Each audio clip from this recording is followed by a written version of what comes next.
The Huntingburg Garden Gate Jazz, Craft Beer, and Wine Festival is coming up this Saturday. Hello and welcome to WJTS in.form. I'm your host, Bill Potter. Joining me in the studio is Sara Schroeder. She is the Executive Director for the Huntingburg Chamber of Commerce. New to the job. Yes, new. February 8th I started, so thank you. And we have the old Executive Director who now works for Old National Bank, but is on the Garden Gate Committee to help to organize this, and that is Nick Stevens. Yep. And welcome both of you to the show. Thank you. Thank you so much for having us. This is an exciting weekend, or really one day coming up in Huntingburg. Yes. What a terrific event. The Garden Gate Jazz, Wine, and Craft Beer Festival. An art. It's an art. So it's got a really long, something's added every year it seems. A great event. If one of you could kind of wrap up, or not wrap up, but kind of consolidate what all happens on one day. Great. I'll let Nick talk about the Kiwanis Car Show and the Jazzed Up 10K and 5K, and we'll start with that. The Kiwanis Car Show, again, last couple of years we've partnered up with the Kiwanis. They do the car show on 4th Street. We thought, well, we do it on 4th Street. We were taking every week in April, it seemed like, for an event in Huntingburg. We said, why don't we join forces? So we brought the car show in. It's from 8 a.m. to 3, right on 4th Street. Registration is $20, day of. You can show up and register. They'll do it across the street from the Overtime. I think it's in the downstairs of Phil Snyder's office building is where I think they're at for registration. Okay. But they'll bring you in, park you in there. Every year we've had somewhere between 75 to 100 cars. So it is a pretty tight for what we're doing for the weekend, but it's a lot of fun. We get cars from the 1930s, but maybe a little earlier, up to some of the stuff even today of the Challengers and the Daytonas, the Corvettes. The Corvette Club's a big group we love to have every year. They come in, have a great time with us. And then at 10 o'clock, for me, I think it's probably one of the greatest events that we have. It's Jazzed Up 5K, 10K. OFS puts that on, working with the Make-A-Wish Foundation. In years past, it was the Walk for Wishes, but this year they've changed it up to the Jazzed Up to go with the Jazz Fest. It's a great event. You get a T-shirt. All the money proceeds go to the Make-A-Wish Foundation. So a great organization, another charity that we can all feel good that we're giving to, and really making a difference in some young people's lives they're going through some tough times. So we're really lucky and honored to be able to work with OFS and partner with them. And what I didn't say with the Kiwanis Car Show is Riley's Hospital is one of the organizations that they help and sponsor for that event. So I really, for what the Kiwanis do and what OFS does, we're really lucky to be able to partner with them to make Huntingburg that's the spot this weekend. And so for those two events, which kind of kick off the whole day, there is no registration required prior to that, but you register that day. Correct. Yeah. Can you register for the run ahead of time if you want, or is it? Yeah, they you can. Just come up you can go to the Garden Gate Festival website and go through a link there, and you can get registered for that event. And there's some events, some things leading up for the car show that you can go on to huntingburgkiwanis.org and get signed up through there as well. And obviously the run, when you're done running, it's done for the day. That's right. And that starts at 10. But the car show, they're coming in pretty well throughout the morning, and then the cars are there how long? The cars will be there until 3. Okay. Usually they bring the cars in from 8 to noon. They'll judge, and then 2:30, 3 o'clock they'll give the awards out.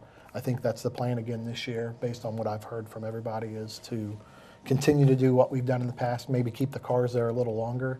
Because we were getting a lot of people last year, like, oh, we came for the car show, and it was like 1:30, and we had tried to move that out a little sooner than we should have.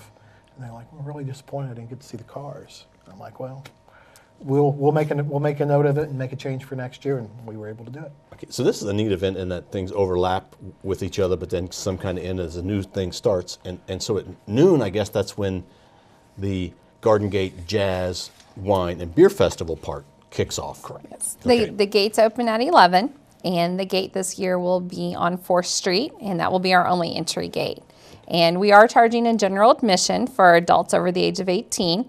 If you're wishing to drink that day, we do have a $15 bracelet you can buy for those 21 years and older, and you'll get a commemorative glass with that, and that will get you in and get you to be able to sample our wines and our craft beers. So our art vendors start from 11 to 8 p.m. and we have some really great booths this year. We have approximately 27 booths. We'll have Steckler's Grass Fed. We'll have the sisters be there with their cookies. We have stuff from photographs to goat's milk soap, crafted leather items, handbags, jewelry. So I think a little bit of everything is going to be available that day. So hopefully if you're looking for something unique, you can come down and check out our vendor booths. And the art part is probably the newest addition to the Jazz Fest. Is that right? Yeah, we didn't have it the first year. I think it was the second year is when we brought on the art, and it was very small that first year. Last year, we worked with a group out locally here. They kind of organized it for us, built that number up this year. They said, hey guys, we've got a lot of other projects going on. We'll help you, but can somebody from the committee run it? And Whitney Hall has been able to take care of that. And I think and Sarah has been working on it and has done a great job of getting those booths full. I mean, we sit there and talk about with the art vendors opening at 11, the food booths open at 11 as well. We've got a lot of great food as well. yes, we have a lot of local food. Mama T's, the Overtime will be there. We have the Nosh Wagon. We have Pizza Revolution from Evansville. So we have some great food choices for people to come down. They can shop the art vendors. They can grab a bite to eat. So there's a lot to do. Okay, and so you'll start taking admission, or the gates will open at 11? Yes. Is that right? Okay. Then the music starts at noon?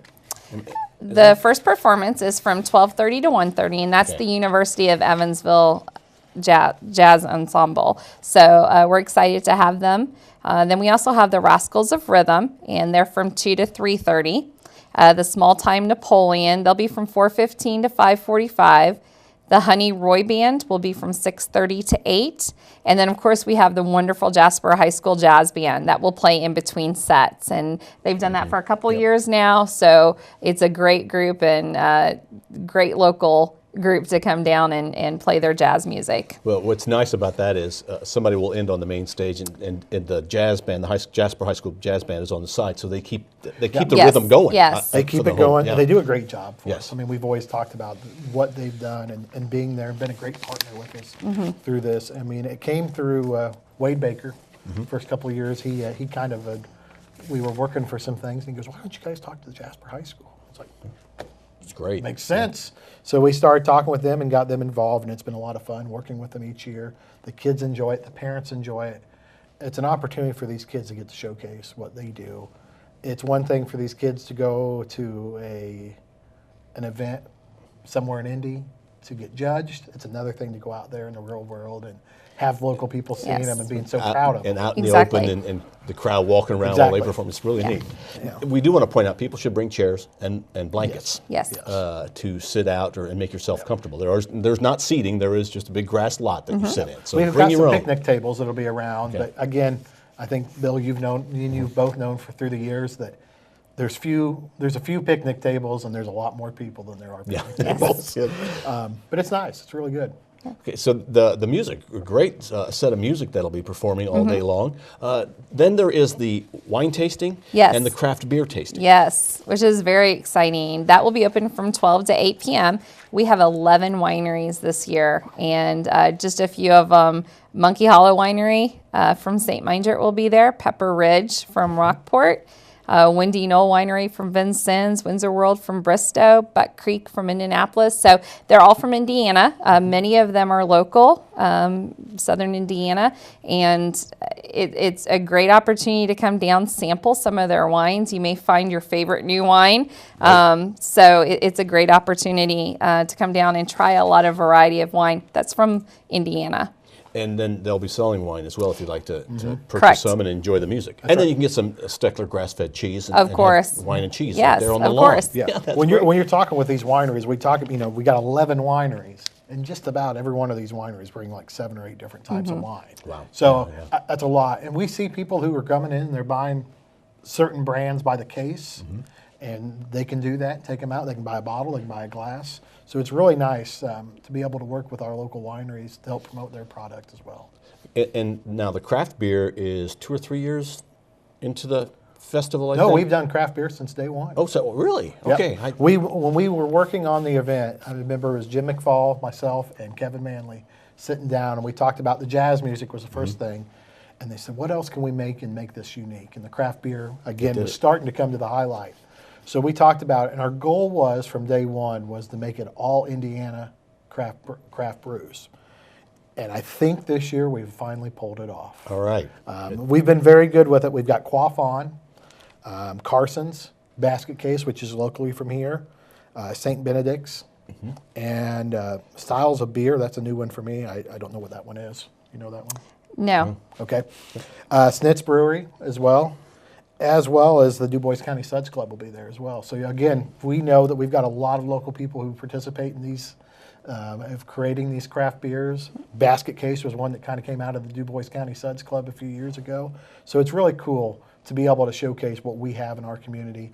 Again, we got to thank Hettinger Beverage and Derek Bear. Those guys help us out so much in making this event possible. Working to make sure we've got the right type of beers to go along with what we have locally, and that's why we've got the opportunities with Quaff On and Carson's is because of Hettinger. And we want people to understand too, it's because of the laws that there are, the wine is in one section and the beer is in another Correct. section. So you'll have to go from one to the other. You can't Correct. carry over And- from one to the and other. you can that's not something you choose to do. No. That is something you have to do. Yes, and you can sample the beer, but we'll also be able to sell beer tickets for $3, and that's a 12-ounce size. Yes, so that's exciting. You can sample a couple first, and then buy a beer ticket if you want a little bit more. So it's a big day coming up in Huntingburg. Real Yes. big day, and like we talked about before, we got to get good weather. That's what we need. Yes. And the other thing that's really nice is it's over for the most part by 8:30. So it's an early evening sort of thing because it's an all-day sort of event, and it's over before it starts getting dark. That's right. Yes. It's over before it starts getting dark. And again, in years past, and I don't know so much this year, but some of our other restaurants went downtown, like the Gaslight, will have an act come in, or they'll be open. So then it's an opportunity where you can leave the Jazz Fest. Let's say we got a little cool in the evening, go in there, warm up a little bit, have a couple more beers or wine, whatever, and enjoy some time with your friends and family. If you plan to be there all day, well, it wouldn't hurt to take a jacket because it gets a little chilly in the Probably evening as it a goes good along. idea. Yeah. Probably a good idea. And in addition to people coming out to enjoy the Garden Gate Festival, we're hoping that they're also stopping into some of our many awesome stores, restaurants, unique stores on 4th Street. So we're hoping that they take that opportunity to enjoy Huntingburg fully and be able to experience everything we have to offer. Okay, this Saturday, it's the Garden Gate Jazz, Craft Beer, Wine, and Art Festival, Correct. including a car show and a run that morning in Huntingburg. Right, everything's really right there around 4th Street. It's all in or downtown that Huntingburg. Market. Beautiful downtown Huntingburg. Beautiful downtown. I Beautiful. normally say beautiful and historic. Beautiful and historic downtown Huntingburg, and we're hoping that people locally come and join us, but we're also hoping that a lot of people maybe not familiar with this area will come in and see what we're all about and see what a wonderful community we have. And the only change is this year there is a $5 admission for anyone 18 and older, Correct. or you can buy, if you plan to sample the alcohol that's there, you can buy the wristband for Yes. another price. Yes. If you don't wish to drink that day and you just want to come in and look at the art vendors, enjoy the food, buy the $5 admission ticket. If you're wanting to try some samples, then the $15 bracelet's the way to go. But the key is kids 17 and under are free. Correct. right. Correct. Thanks to both our guests this morning, or this afternoon here on WJTS. That is Sara Schroeder. She's the Executive Director for the Huntingburg Chamber of Commerce. And Nick Stevens, a committee member for the Garden Gate Jazz, Beer, Wine, and Art Festival. Let's just call it the Garden Gate. We'll just call it the Garden Gate. We'll see you there this Saturday. This is WJTS in.form, where local people watching local people.